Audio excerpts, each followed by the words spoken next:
folks, well, geez, that off-season drags on with not much news. We're a couple of weeks away from preseason games, so that's the thing. Anyways, we're going to take a look at our buds right here on the OZone.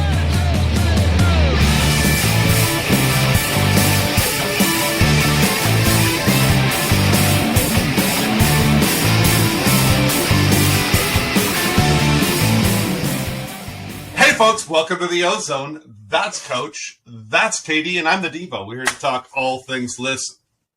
Listen, folks, please hit subscribe, ring the little bell. You don't want to miss any content. Also, share these videos with others. It helps us broaden the audience. Lastly, leave a comment on these videos. We listen, we take it seriously, and we love to hear from you. It helps guide the content. Okay, first things first. I guess a little bit of news. Zack Aston-Reese on a PTO contract. KD, what do you think? Yeah, well, I mean, it doesn't hurt. Like whether he actually plays for the Leafs or not is another story. Like, but this is a guy who hits. Like he hits more than anyone we've seen since Matt Martin and Uncle Leo were playing on the team. He is a prolific man with the body. He really doesn't have a lot of skill. But I mean, if he can find his way into the lineup, great. Is he quick? Yep. Like, can he skate? Yeah, he'll get around. He gets around the ice all right. He has hands of a bricklayer, but he will hit everything that moves. I think the Leafs are lacking with those types of players. Unfortunately, Absolutely. He cannot play in your top six, but he can fill that bottom line for sure. Okay, Coach, thoughts? I just learned something about this guy. I know he's got a hyphen in his name, but no, look, I don't know. It's okay, I guess. I like that we've got guys that have been in the league competing for spots. That's good. I don't know. Sounds good to me. Well, I do got to mention, as I was saying, I do have that sponsorship deal with Carbuzzi. I think we got a shot of the restaurant. There's an outdoor patio, guys. They wrote me some ad copy. Nick's brother, Jimmy, wrote me some ad copy this time. I got to get this here. He's pretty happy with it. Feeling stressed because it's 13 weeks till Hanukkah. Come into the restaurant, get some spanakopita. That's pretty good, Jim. For all your spanakopita needs. And I'm getting told by the truck that spanakopita is non-denominational. Anyone can enjoy it. It's That's lovely. Fantastic. Spinach pie. Beautiful. It's lovely. 5% off Ouzo shots if you mention the OZone. Yeah. You're a big spender, Nick. I don't know, guys. We're talking about the fourth line here. There's fundamental problems with the roster. They haven't changed yet. So, yeah, I guess good signing. Decent signing. I don't disagree. I mean, as it stands, here's another question for you. I mean, obviously this news is kind of fourth liner territory. Who's going to play on Tavares' left wing? As it stands now, who's it going to be, but who would you like to see there? I'll start with you, Katie. Well, I'm going to bring up just kind of a novel topic or idea anyways here.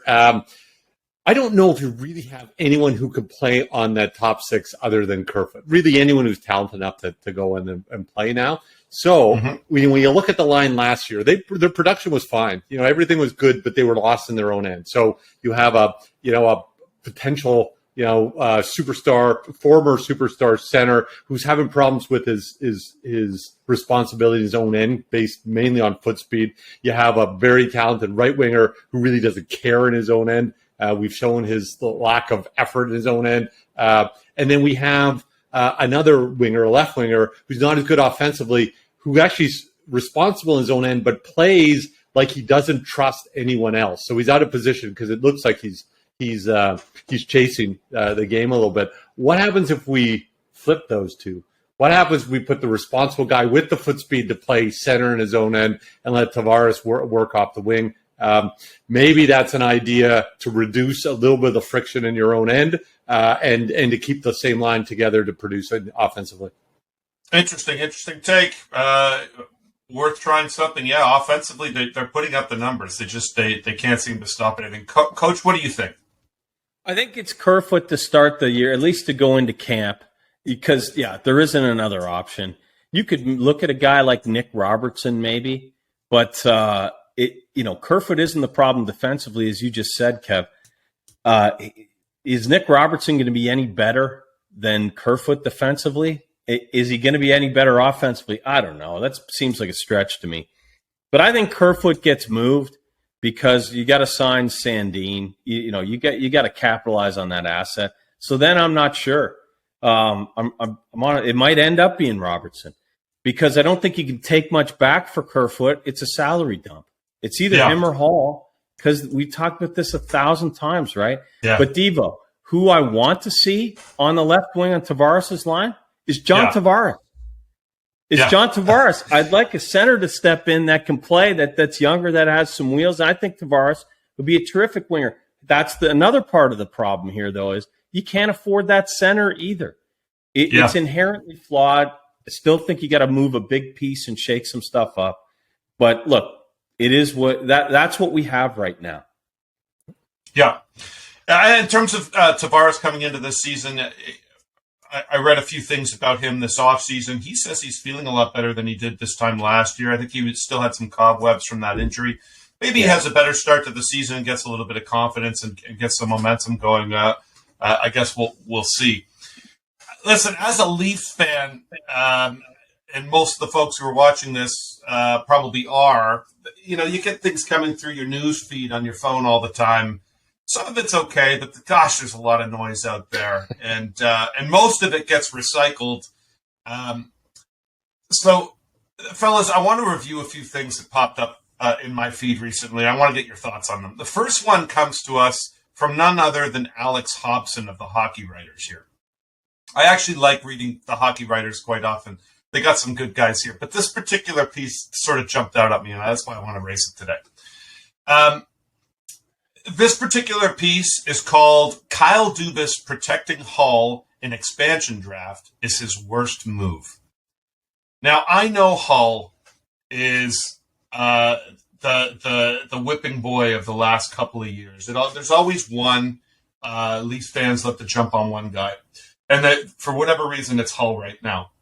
But this article contests that the Leafs should have protected McCann instead of Hull. Coach, what do you think about this conjecture here? I don't read the Hockey Writers, and I was forced to do so for prep here, and I immediately regretted that decision. This, as we say in Texas, this article is bovine excrement. It's not even a top 5 worst move for Dubas. If you think about it back then, has it proven to be that Hall maybe isn't as good as he was 2 years ago? Yeah, I think that's fair to say. But he's got a right curve. There's not much of that in the building on the back end still. Mm-hmm. And he was coming off a season where he was absolutely legit top 4. Him and Muzzin were great. You had to protect that guy. He's a top 4 guy at $2 million. It was a no-brainer to protect him. I mean, we're just sour. We didn't lose Kerfoot instead of McCann, right? So, but look, there's 5 deals that are worse than that. The Foligno trade was worse. The Kadri trade was absolutely worse. Dennis Mulligan for Mason Marchment has turned out to be horrendous.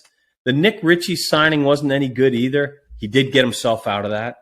And I would argue taking on 2/3 of Matt Murray's cap is a worse deal too. So it turned out not to be great, but it wasn't top 5. What's this guy talking about? Yeah, the crazy thing is he's talking about this with the advantage of hindsight, and yet he somehow missed all these other hindsight deals. Katie, what do you think about this? Yeah, well, the hindsight is McCann. I mean, there's no indication that McCann was going to go off like he did. There was none. We were hoping he might be a top 6 forward. There was no indication that he really was. Good for him. He's playing great. He would fit in. Obviously, you love the goals. You love for him to play center or move Tavares or vice versa. But there was no indication. And the Leafs were crappy with a good offense for years with no D. We finally are starting to build a stockpile of D. You're a little light on the right-hand side, and you don't sign a guy who's like playing legitimate 20 minutes a game, right D for $2 million. That is a crazy statement that he made. It doesn't make any sense. Like, it's nonsensical. 100% agree. This is what I don't understand about the anti-Hall people.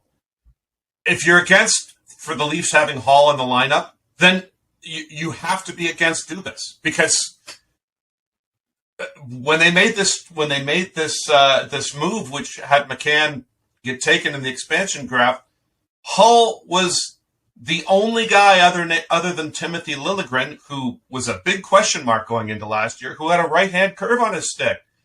The only guy. He's the only legitimate guy. Let's not forget that we had Lyubushkin as our number one right D in the playoffs last year. Our right D is not particularly strong. That's not Hall's fault. He should be a 6 or 7 guy, but he's not in the Leafs lineup. Hey, Kev, you know who else didn't know about McCann as a top 6 guy? The Penguins. They didn't protect him either. They moved him for some guy, Philip Hollander. How do I know that? I don't know. I got a bunch of stuff rattling around up here. He's not going anywhere either. Nobody knew. Come on. Yeah, get out of here. Yeah, and there's a very good chance that McCann doesn't have the season that he had out west playing for the Leafs, because they probably would have buried him down somewhere. He might not have cracked the top lineup, right? All right, this next article comes to us from the editor in Leaf, specifically James Tanner. A lot of Leafs fans out there might hear about the prolific James Tanner. For those who don't know Tanner's work, I'll sum it up for you. In his opinion, Dubas is the greatest GM in the history of hockey. And the Leafs are by far and away the greatest hockey team that's ever been assembled, that's ever played the game. In Obama's words, this guy's a fanboy.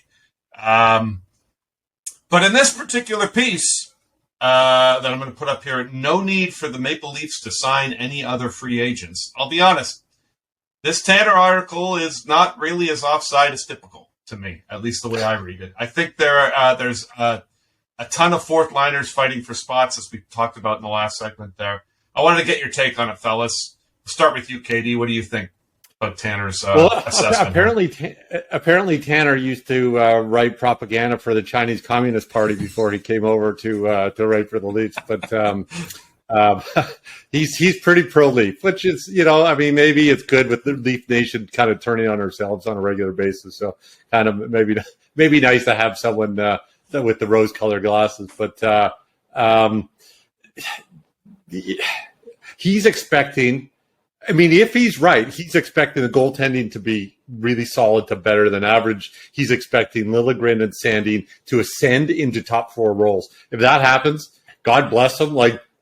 You're probably right. I still think you're going to need to do something on that second line, even if you get those two. So there's 3 things that have to happen. That D needs to solidify, especially on the right side. The goaltending needs to be at least average. And then we need to figure out something to do on that second line. So, if we get 2 out of those 3, I'd be pretty happy.